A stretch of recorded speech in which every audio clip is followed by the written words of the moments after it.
Hey there, remember when you were a kid? All you wanted was fun, right? Crazy adventures, endless candy, life was simpler. But there was one tiny two-letter word that could just ruin everything. The ultimate fun killer. Remember asking, "Can I have more candy?" No! Stay out late with friends?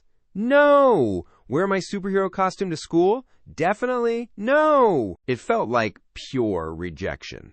Maybe you even packed a bag, ready to move out because, obviously, your parents just didn't understand fun. But here's the thing. Back then, you were wonderfully unaware. Your parents? They were basically your external conscience. That no to candy saved you a stomachache. No to late nights meant you weren't a zombie for school. No to the costume? Well, maybe because being Batman is a full-time job. As you got older, you learned no often meant protection. I learned this lesson the hard way, involving bare feet and a very unhappy dad. My dad always said, never go outside without shoes, but my friends did. They looked like they were having the time of their lives, feeling the grass between their toes. So rebellious little me waited for my chance. Dad's asleep? Check. Tiptoe out? Check. Freedom! I ran everywhere, feeling so liberated.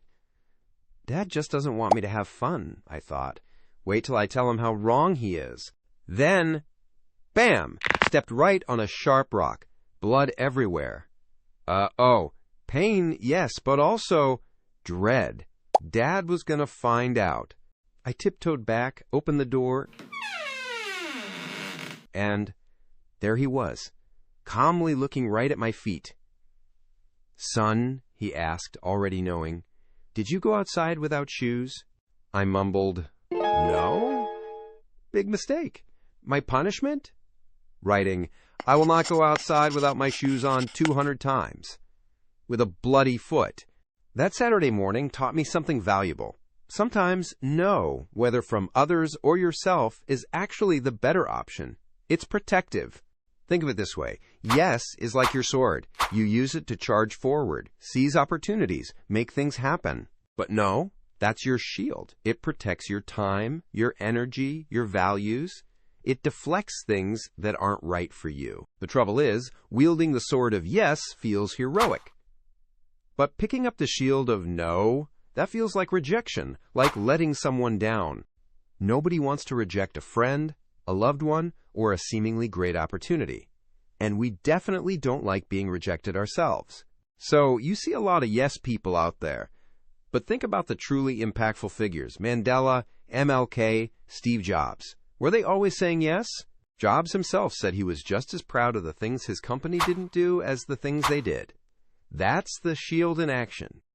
I faced a situation like this myself a while back. My company got this incredible offer, a chance to be on the TV show Shark Tank. You know the show, right? Pitch your business to celebrity investors. Huge exposure, potential investment. It felt massive, especially for a young company like ours. I was so stoked. But deep down, a little voice whispered, "Don't do it." I ignored it.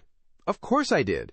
We went through the first interviews, then the second. The voice got louder. "Don't do it." But I was thinking about the money, the fame. I pushed it down. Eventually, the voice just stopped. We made it to the final round. I took my team out to lunch, celebrating our imminent trip to LA to film the show. We were buzzing, talking about the money, the publicity, becoming, quote, celebrity entrepreneurs. It was exhilarating. Then my phone rang. I stepped outside. It was a mentor.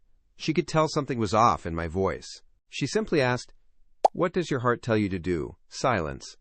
Then she asked again. That is when I knew I had to say a no and trust my gut. Walking back into that lunch was tough, telling my excited team, "Guys, we're not doing the show." It felt like a loss then, but it taught me a priceless lesson. Trust your gut. How often do you charge ahead with your yes sword only to hit a wall you can't cut through? When should you have used your shield? Developing that gut feeling, that instinct for when to use the shield, comes from practice. Sometimes it means saying no to good things now for great things later. We celebrate yes, but the shield of no deserves credit too. Think about the times saying no helped you grow, kept you on track, protected what mattered. So here's my challenge to you.